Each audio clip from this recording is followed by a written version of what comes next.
give you to understand, brethren, that the gospel which was preached by me is not according to man. For neither did I receive it of man, nor did I learn it, but by the revelation of Jesus Christ.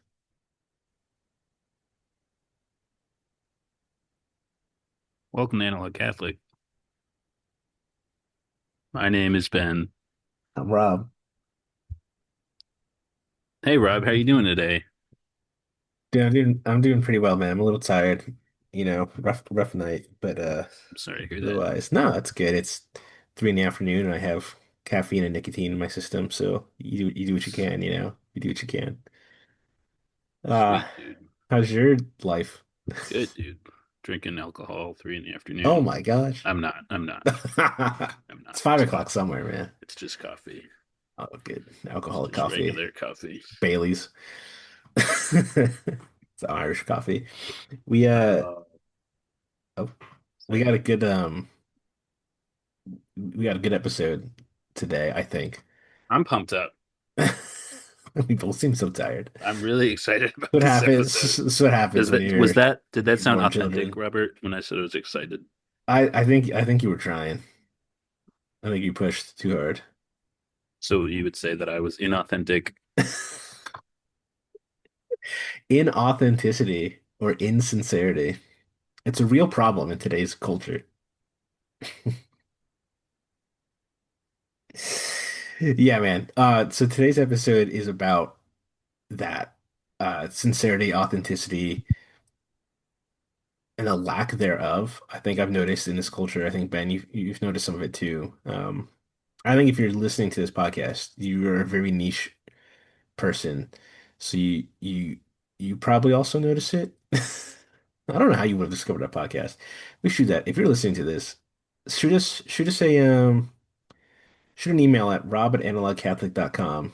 Shoot me an email. Tell me how you found us, how you heard of us, how you discovered us. I'd really love to know how that happened.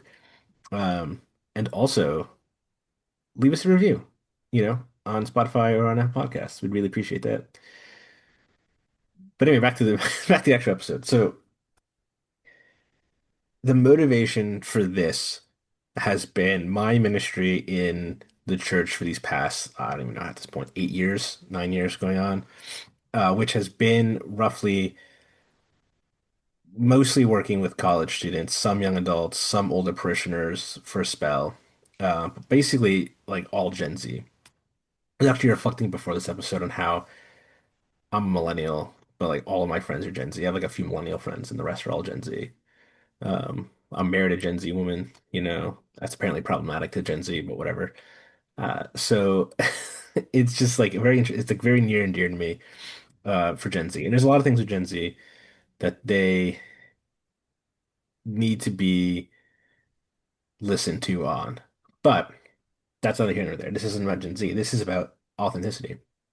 And one of the big things I've noticed is a desire for authenticity because my generation, the millennial generation, really leaned deep into uh ironic humor, irony, really like mocking the idea of taking things literally. And so, or like not just literally, but taking things honestly, just like witnessing your faith honestly, or doing this, that, the other thing honestly, like being confident in yourself was seen as almost cringe or unwelcoming. Whereas Gen Z, like they've sort of been downstream of that cultural effect for the millennials, but they're now realizing this actually sucks and we want something true and good and beautiful. We want something that's authentic. And this is where I think there's a really big disconnect with the Catholic Church and the culture. That's not because the Catholic Church is inauthentic. Rather, it's the opposite. It's very authentic.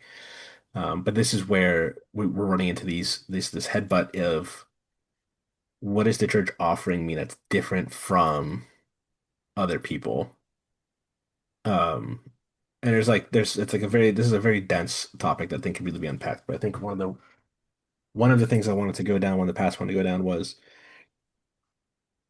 there's just two different ways to go about this because when we were planning this ahead of time, Ben was asking me like, "Oh, which direction do you want to go to? Like, are you saying the church is inauthentic?" No, no, no, no, no. Like, the church is not inauthentic, but I think the church hurts itself when it tries to be something other than itself in an attempt to win people over. So, and I'm gonna quote Shia LaBeouf when he did his interview with Bishop Barron, and I'm kind of paraphrasing a little bit, so maybe quote's the wrong word, but he said he loved the Latin Mass because it didn't feel like someone was trying to sell him on a car. Now, this isn't to disparage the Novus Ordo or anything like that. I've been to plenty of very good ones, very reverent ones with really good homilies. And it's nothing like it's not a generalized statement of Novus Ordo. But it is to say that sometimes the way the Novus Ordo is, not even it's the way the Novus Ordo is, but like the way some priests and definitely some lay leaders try to engage either the disaffected youth or the fallen away Catholics, or even those that are like going to faith formation or young adult groups or campus ministry, is they're trying to sell you something that's just not the truth, or it's like not the faith in its entirety. What I mean with that is either downplaying or kind of hand waving away controversial topics or doctrines or dogmas of the church, um, being apologetic of the church. So just saying like, just sort of like capitulating things that aren't being asked of you to capitulate, or just wait, I'm falling for words here right now. Hold on. Failing for words right now. Being see, I was trying to avoid the word apologetics because in Christian apologetics, it's different than what I'm trying to say.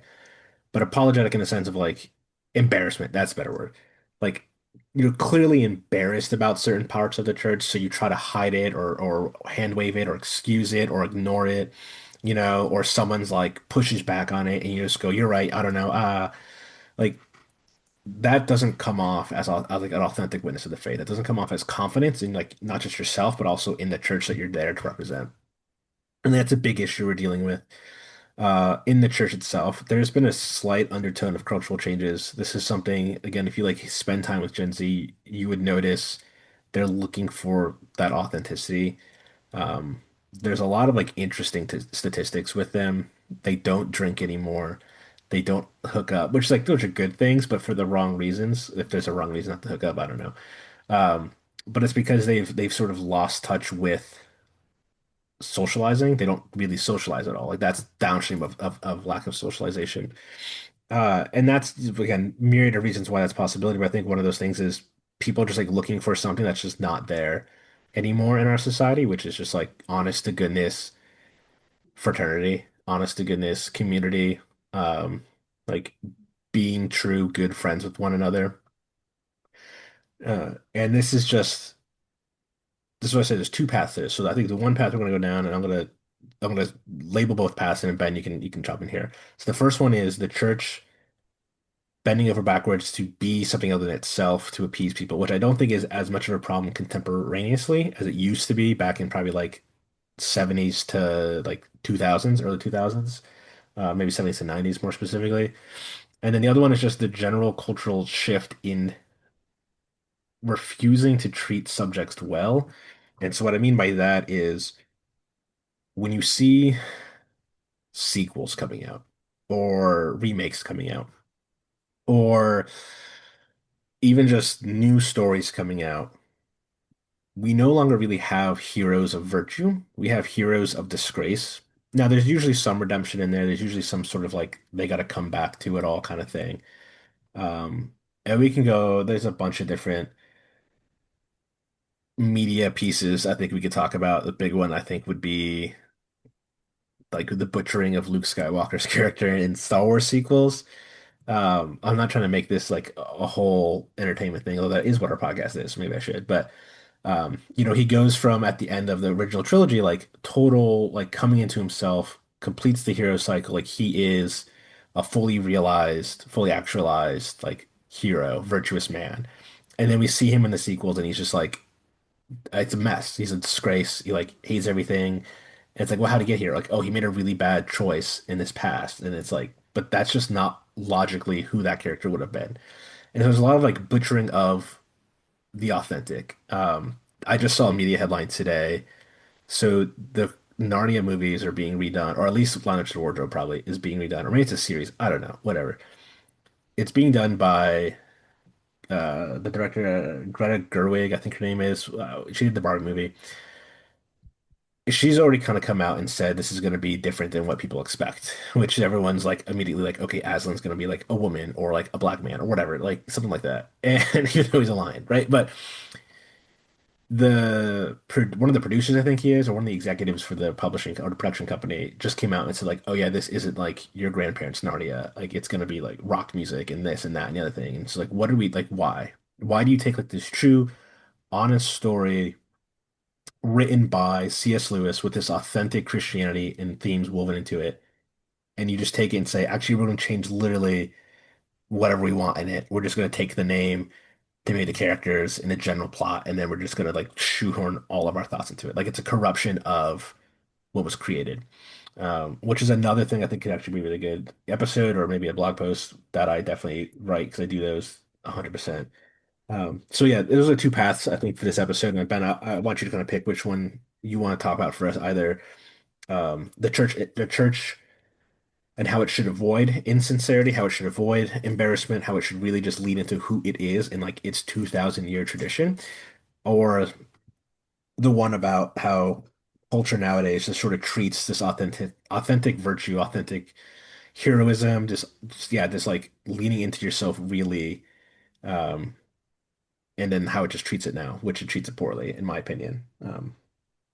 Yeah, go from there, because otherwise I'll just keep rambling. Yeah, I think yeah, this is a very interesting idea, and I've been thinking about this a little bit this past few months. And I think we should talk about both, but like start with kind of the broader culture view. Okay. One of the things that's been big in pop culture is the movie Wicked, Yeah. um, which I guess has been a play, so it's or a musical, so it's been around. It's not like a Mhm. new creation, but they made it into a movie. Mhm. Um, and I haven't seen it.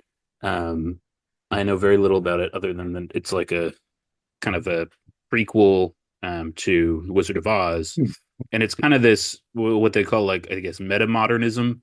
Yeah. So you have like kind of modernism that's like faith in science over religion, and then like postmodernism that's sort of like I think just like a general rejection of kind of the regular hero story. Or like I would say like yeah, so like modernism being goodness is sort of the same thing that we've always defined it, but like we'll get there differently. We won't include God. And then postmodernism being like actually goodness might not be what we think it is. And then metamodernism is like actually goodness is the opposite of what we used to think it was. So like Yeah. I think it's sort of this progression. Yeah. Um, and from my understanding, I haven't seen Wicked, and I don't want to spoil it if I even could without seeing it. But I think like the idea is like the Wicked Witch actually is just misunderstood, Yes. um, Yeah. and it's just such like which it's like fine. Like I think in general, I'm open to like doing like the what if thing, right? But to take kind of something like the Wizard of Oz that was this kind of cultural piece of art that like everybody knew, like it was the first color film, right? Like it was just such a big part of American culture, and then to make it into like actually everything you thought about it was wrong, and like there are Mhm. no good guys and bad guys, right? Like the same thing with um Star Wars, right? It's the same kind of thing of like, yeah, Luke kind of was always the good guy. He like learned how to be confident in himself, and he like struggled with evil a little bit, but like he was always pointed, he was like hopeful, right? Like that was his whole Yeah. thing. And then like they're like, actually, he's not hopeful anymore. And it's like that's literally the only thing he was, right? Like that It's a that new was hope, right. literally. Like Yeah. that was his whole deal. Yeah. And sort of like doing the same thing with the Wizard of Oz. It's like the witch is wicked. Like that's who she is, right? Like that's something that we take into the story because she kind of personifies this evilness. And the Wizard of Oz itself is like kind of wrestling with like is everything we think it is because there's the whole thing with the who the wizard actually like there's Right. like kind of Yeah. this the rug pull at the end, but like it's still like oh actually the witch isn't wicked, right? It's like well like that's okay, like it's I think it's okay to do that and like to make art like that, but for us to like build a culture around these ideas is I think really dangerous. um like yeah, again the same thing with Star Wars, but yeah I think yeah it's just it's frustrating because like evil exists, right? And like a lot Hmm. of this stuff is trying to kind of build it like actually like everything's just misunderstanding. Like there is no goodness and evil, and there's like a level to which it's like we wouldn't say like an individual's is evil, right? Like they could do Yeah. mostly or everything that is evil, but like we wouldn't say that the person is evil. So like there is some like Christian kind of root to that, but it's this warped idea of that. I think of that G.K. Chesterton quote.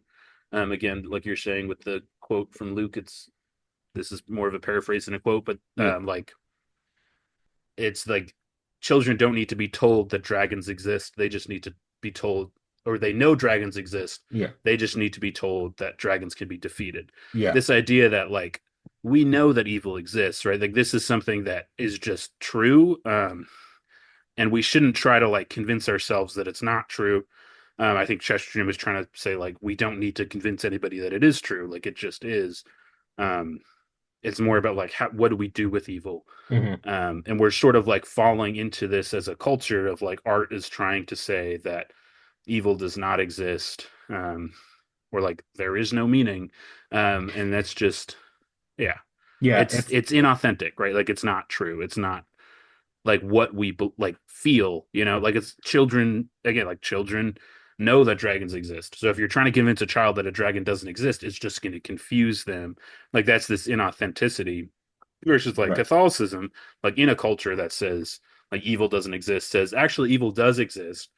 Like here's how you combat it. Here's how you kind of reconcile personal culpability with actual evil. Like it kind of Hmm. presents a complete framework to understand reality. Um, and it's like, oh, wait, that's real. Like you're acknowledging that evil's real. And so I'm going to actually listen to you. And then you realize, okay, like all of this makes sense from the Catholic view. And like what the rest of the world is saying doesn't make sense to me anymore. And I think that's in a lot of conversions, at least that I, come up on my internet feeds when I'm on the internets, seem to be like that kind of idea of like, at least from like agnosticism or atheism of like, I had a sense there was something else and everybody just told me there wasn't, right? Or Hmm. like I had a sense that like there was good and evil and everybody just said there wasn't. Um, and that just it'll make you go crazy until you kind of land on a framework that acknowledges these things. And yeah, and there's such a good point there too.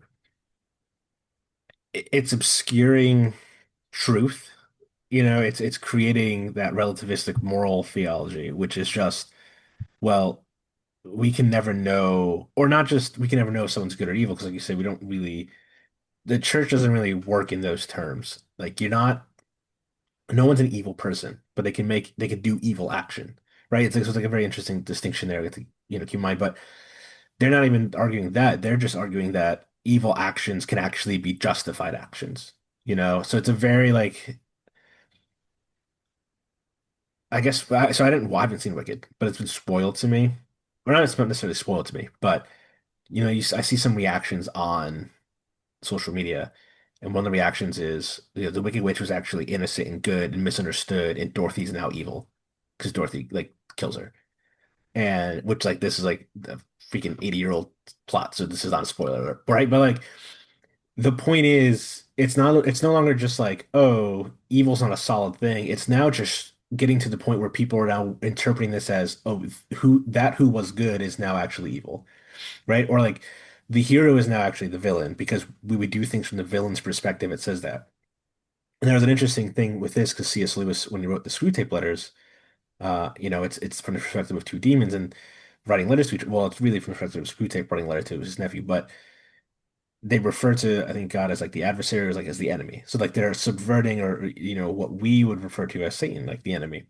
Because to them, right, God's the enemy. But there's no like philosophical distinctions being made here, or no real like thought put into this. It's just, oh, I've grew to really like and have affection for this character, and this person was now like killed or defeated by the hero, and so now I hate the hero. And now it's like, well, wait a second. Like the original story, like Dorothy was virtually kidnapped, trying to get back home, and this was like more of an accidental t death than anything. But now she's becoming, seen as that force for evil. Um, So there's just this flip-flop of who's good and who's evil. And my fear with Narnia, I don't have so much fear, I just think I know what's gonna happen, is the Wicked Witch is gonna be, misunderstood. She's gonna be justified in her anger for Aslan because like maybe Aslan like one day like upset her, or whatever. And so now it's just like this like long vendetta, and it's like justified for her to like build on this hatred and to like do all these evil things because actually she's justified because she has a quote unquote tragic backstory. Because that's what they did with oh, who's that Disney villain? Maleficent or whatever. When they like did the Angelina Jolie live action movies, is she's no longer just like this perpetually evil witch. She was actually just like really powerful and like, a girl boss who got shunned by the royal family. So then she decided to be a jerk to them. And it's like, see, like she actually wouldn't have been evil if they were just nice. So they're the problem. And it's like, no, that's not the actual story. That's just revisionist like stories being told now with through the new lens of Hollywood. Um, so that's yeah, that's a big problem too. Another thing I wanted to mention that's still in the same vein is if you watch older movies like and I have some theories about why this particularly happens to the Catholic representation in Hollywood, but if you watch older movies like The Bells of St. Mary, right, or Going My Own Way, things like that, the Catholic Church and the priesthood are presented very positively. Like very well. There's no anything. There's no controversy with it. And on top of that, they also present the faith well, usually. If they try to present it well, or if they try to present it, they present it well. Sometimes, and you like if you read the stories, it's sometimes because the actors themselves are Catholic and they're like, no, I know how this goes. Like, let's do it real. Or they get a priest, and the priest is like they get a priest to consult, and they're like, yeah, this is actually how things are done. The movie True Confessions with Robert De Niro, where he plays a priest. There's a scene where he's supposed to be doing the Latin Mass, and the scene's only like a minute long, maybe. But he said, no, like, we're gonna shoot. And they want to just shoot, like, whatever, him just, like, going up to the altar and doing whatever. And he's like, no, he's like, I'm gonna mime the actual Latin Mass, and you're gonna film it, and then you just pull from that. So there's even with him, like, at that time when he filmed this movie, like, this desire to do it correctly, like, present authentically what a Catholic Mass looks like. And now you don't get that ever. Like, I genuinely I cringe whenever I see a Catholic priest or the Catholic faith or even just like the Christian faith in general being represented in media because it's clearly whoever's writing it either has no intention of learning about the faith authentically or they just don't like it and so they're trying to like make it look ridiculous on its face. So there's also just like this incorrect representation of things. And I remember an interview Peter Kreeft was doing, I think it was on one of his episodes of Bites of Aquinas, where he says if you ever want to learn philosophy well, don't learn it from someone who's or like a specific like branch of philosophy like Kantianism or whatever. Like don't go to someone who doesn't like Kant, right? Like go to a Kantian philosopher and let them teach you because they know what actually it's supposed to be and they care to know what it actually is supposed to be and they're going to present to you what it's actually supposed to be because to them it's the right way of thinking and whether or not it is the right way of thinking is irrelevant to the point that if you get your understanding of something from someone who isn't sincere about it, right? Or who doesn't actually care about it, you're going to get just the incorrect understanding of it. And I know there's this, I think there was a sense for a while, maybe it still is, but I do remember for like, I don't know, mid 2000s, I'm sure Smith always existed, but mid 2000s, like 2010s, really, there was just this like huge push for you can't trust primary sources of a subject because they're just dripping in bias. And so what you had to do is you had to like look at primary sources of other people and get what their thoughts were on a subject. And that was supposed to be the unbiased way. Totally ignoring the fact that other people are of course going to have their own bias or they're going to have their own ignorance or their own blind spots, of the subject. So like if I'm going to go learn about Catholicism, I'm not going to go to an atheist to teach me about Catholicism, right? Like I'm not going to go learn from an atheist professor about Catholicism. I'm not going to go learn from a Catholic professor about atheistic arguments against God. They may know them, they may even be able to recite them well, but they're not coming from a place of like they're authentically atheist, so therefore their arguments for themselves are authentic. There's a podcaster I listen to very rarely, not for any reason other than I don't listen to podcasts anymore unless it's a conversation or a topic I really want to listen to. And he's an atheist, and he has, I think, a pretty open mind to being taught the faith. Um, I think he's looking to be convinced. I don't know if he's going to ever be convinced. That's not the point. But the point is, he's like, he had on Dr. Brant Petrie, who's like a very intelligent Catholic theologian, and he's like, you give me the argument for Christological divinity, Christ's divinity. And like, and in my mind, I'm like, that's how you should do it. Like, don't have a fellow atheist come on and talk to you about it. Don't just do your own research and talk about like what does actually a Catholic theologian say about this. And I think we just kind of like thrown that out the window culturally, and we really just don't care what the experts have to say. And I know expert nowadays is like a tainted word, but we don't really care what someone who like is in on the subject, what they have to say about something anymore. And again, for Hollywood, it could just be laziness, could be malice, it could just be they just don't care at all. They're like, we're not trying to be authentic, so who cares? Um, but we have to understand like there's a cultural power here behind media. Like mass media is a tool to shape the imagination, shape the minds of people. And if there's concerted or otherwise effort from media to depict the church a certain way, like that's the general understanding of who the church is by people that aren't already a part of the church. And that's a hard barrier to overcome sometimes. I get into arguments, I don't know if arguments is the right word. I get in debates sometimes with some friends of mine who are atheists, and they a lot of times like the arguments die pretty quickly because they're arguing things that aren't Catholic. And so I'm like, I don't care, like I don't believe this, so this doesn't make any sense to me too. Or we just like fail to define terms because even the idea of us saying like we both have to agree on who God is, like what does it mean that God is, right? Like if we can't agree on that definition, any conversation we have going forward regarding God is two different conversations at once.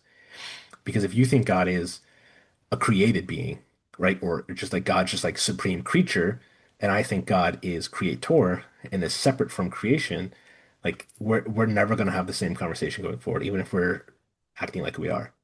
Um, and so there's this insincerity in touching on subject matter, as well. So that's yeah, just another thought I had with that. Yeah, I think that kind of captures it well. The idea that like people will speak as if they know the thing fully Mhm. when they actually just hate it and they don't know anything about it, right? Like it's Yes, just, yeah, and it goes back. I mean, obviously we're coming at this from the Catholic perspective, right? So like, that sets us in certain biases yeah, as we're well. But biased like, too. Yeah, there's that Fulton Sheen quote, right? Like, there's nobody in the world. I We gotta like prep these quotes. I know. Well, I don't. I never think about these quotes until we start talking, and then I I think of know, the quotes. but like, there's not any. Basically, he says like, there's nobody that actually hates the Catholic Church. They hate what they think the Catholic Church is. Yeah, And like I think that's probably true about everything that is good, right? Like nobody yeah, like hates a good thing, or like desires to choose what they perceive as evil, right? Like that's, right. but yeah, I think that's like, yeah, like a misperception, but also just, yeah, you don't want to. A lot of people are not like going to give the benefit of the doubt, or they're not going to like try to steel man an argument. They're going to, Yeah. push it in the other direction.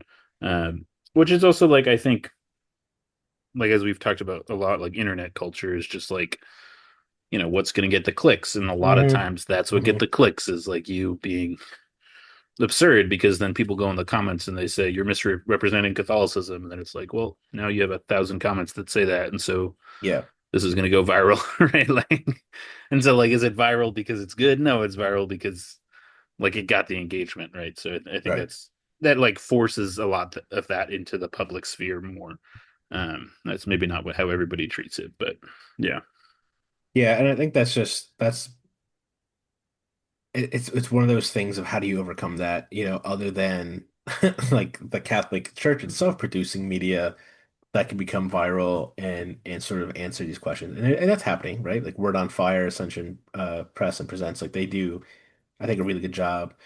Catholic Answers does a really good job. And they're slowly inking into the culture. I mean, Bible in a Year with Father Mike Schmitz was number one podcast, for the year it came out. So the number one podcast in the world was a Catholic priest going over scripture. So there's a hunger for authenticity. And this is going to lead into, I think that second point, which is about the church itself and not compromising its authenticity for the sake of appeasing the world, either appeasing the world or like trying to, buddy up with the world in an attempt to win people over. There's no reason to do it. Um, and there's a few things for that. So like I think the big one for me is when Christ says, um, if the world hates you, like fear not. It's hating me first, but fear not because I have conquered the world, or I've overcome the world. And so in that sense, I think we see some different decisions being made, some things being said by clergy, by lay leaders, by bishops even, that come across, at least to me, as a capitulation to the world, as like they're afraid of what public opinion is going to be on them, or they're afraid of like public opinion against the church or backlash against the church. And there's part of it was like you just kind of have to have that happen, right? Like we know there's going to be backlash against the church. We know the church is going to be rejected by the world. We know there's going to be anger and hatred and vitriol targeted at us. Like we can't shy away from it. We shouldn't go seek it out intentionally. We shouldn't antagonize people, right? Or terrorize people in this and like make them mad at us. But if I go out and I say, life begins at conception, abortion's immoral, contraception's immoral, and someone says, you know, you're terrible, blah, blah, blah, blah, blah, it's like, yeah, I expect you to say that of me. Like, that's just how this goes. That doesn't mean I say, well, actually, never mind, like maybe actually there's some excuses here and there, or like maybe, no, like you don't, you just, yep, sorry, like I get that you hate me, but I can't compromise the doctrine for you. And I can't give off an air of embarrassment when you push back on these things. Because if I do that, it betrays my own lack of confidence in this. And if I'm not even confident in it, and I'm supposed to be this public, front-facing Catholic missionary or like Catholic ministry leader, then I totally, the whole thing's compromised now. Because now it shows them I may not even really believe what I believe. And it could confirm their bias that this is all, fake, or like, the atheistic worldview of like, oh, they're all just fake, or they're all just like whatever, running high on happy feelings. Then when happy feelings go away, they lose the faith. And if there's others that are there, like if you're doing a debate or something, and there's those that are there and the third party is witnessing this and they're have an unmade up mind and they see you start to waver, or start to backtrack or start to compromise or capitulate on things, then like they're gonna think like, oh yeah, this dude's full of crap. And this has been for me, this was like what was so key in my own conversion was I was just surrounded by so much inauthenticity, so much insincerity, so much irony that when I was finally looking for something true, like that's what I found in the church. And I found it, in an online community that was geared towards traditional, like, more traditional view, but it wasn't necessarily like traditionalist or like, Latin Mass only or anything like that. It was just like, whatever. They were just more unashamed by the aesthetics of the Catholic Church and the doctrine and teaching of the Catholic Church. And that led me to do deeper research into it and so on and so forth until I had my intellectual conversion. But there's just this I think there's a big hole in a lot of people out there that's not being filled by whatever's out there in the world. It's not being filled by the world, really. It is, and its vices and its pleasures. Um, because it's also just it wavers. It's fake, I guess is the word I'm looking for. It's fleeting. That's the word. It's not eternal. It's just ever changing. It's ever irrelevant. And that's a big thing. And people are looking like, what's the answer to that? And I think the answer to that is like the authentic faith. But um, yeah. So Yeah, I think kind of maybe a lesser, but a second part of that too that I want to mention is like um, the idea of kind of imitating secular culture and like yeah, like you're saying, like trying to cozy up to the ideas, but like also yeah, imitating like the arts, right? Like this is Mhm. a big thing that's talked about now of like yeah, you either have you have a lot of churches that have gorgeous ancient music in their hymnals, but then you get to a lot of Catholic churches that have like exclusively 70s music in their hymnals. Yep. Um, and it's just like because that was, when the mass was kind of being incorporated in the vernacular and all this, but like we just kind of like we're all okay with that. And then now like it's like weird to walk into that parish, Yeah. as a Catholic, but also like as a non-Catholic, you just walk into a church and it's like they're just playing 70s music and it's like what's the point of this? Like it's like all this, yeah. And it's I think that's like an inauthentic thing of like no, like you have a gorgeous like Catholic music tradition. Um and like that's Catholicism. Like there's this music tradition that came out of Catholicism, that came out of the Mhm. liturgy. Like it was produced for it and because of it. Um, and then we just kind of like, not that it's like being completely abandoned, right? And a lot of these parishes kind of incorporate both, but like to like choose like a different genre that's like the genre came out of the culture and then like we made it into Christian music. But like that genre of like the 70s folk music like came from the culture and it's just less fitting, I think, for the liturgy. And it feels that way, right? Like maybe Yeah. you can't like drill down and like debate the reasons of it, but it feels inauthentic, right? Because it Mhm. feels like a genre of music that was not like written in a church, right? Like that did not come about because of the liturgy. It was like adapted for it. Yeah. And Yep. I think that's like so much of the larger issues is like when Catholics try to adapt the culture, secular culture, into Catholic culture instead of allowing Catholic culture to like produce its own fruits, Yep. because like those fruits are just utterly and completely Catholic, and then it's just more beautiful and more fitting. Yeah. No, I understand. Agree. I think that's a really good take on at least like the musical aspect of the development of the church since since the 60s and 70s of this, hey, don't take in the world and try to transform the church. Like the church should be producing and transforming the world from like the fruits of its truth, beauty, goodness, from its authenticity. That's a really good point. Well, all right then. I think that was our episode. So, thanks everyone for tuning in. Like I said, if you're listening to this, shoot an email to rob@analogcatholic.com. I want to hear why, not why. Well, yeah, tell me why you listen to us, and then also let me know how you found us. And then otherwise, just leave a comment, and rate us on Spotify and Apple Podcast. That'd be really good for us. And then give us shout outs on social media if anyone's ever asking questions like, oh, what's a good Catholic podcast? Analog Catholic. It's good stuff. It's a good time. We go to analogcatholic.com and subscribe to Yeah. I podcasts and blog posts on there. think our shops are still open. And our shop, buy a Yeah. bag. We'll be at Seek again this year Oh also. yeah, We'll be at the Columbus, Ohio undercover, Seek. Yeah. or maybe not. Oh, We'll see. We don't have a booth, but we'll be oh yeah, there. no, we don't have a, I thought you meant like you might not be there. And I was like, wait, that's No, not no, yours. we'll be No, there. okay, yeah, we'll No, be no. there. All right, all right. We're not there because of Analog Catholic, but whatever. Yeah. We'll be there. Uh great. All right, this is Rob, And this has been and this has been Analog Catholic.